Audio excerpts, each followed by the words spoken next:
ว่าธรรมดาเด้อพี่น้องเด้อมื้อนี้จ้างรถแห่มาข้างแน่อ้อทีมงานมาลัยทองเขาเบิ่งน้องนะ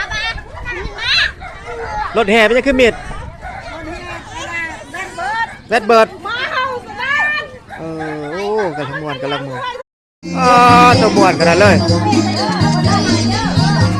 โอ้ผู้สาวมาได้ดิ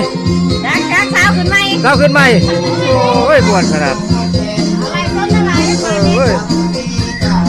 จ้างรถแห่มาเฮือนเพื่อนนี่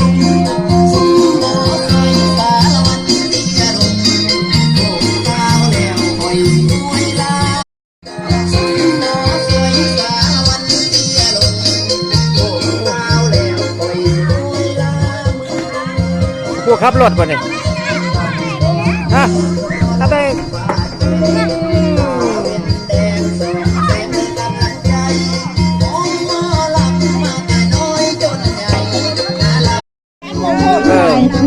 ปวดมาจากขวดมาปวด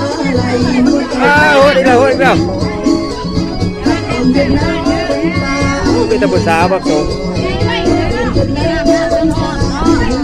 หอดอะไรวะ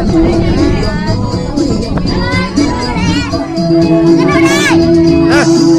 ในแก้มในแก้ม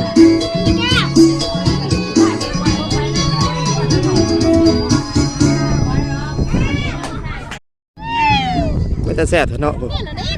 เฮ้ยตาโม่บ่ลูกกูก็เจ้ามานะผม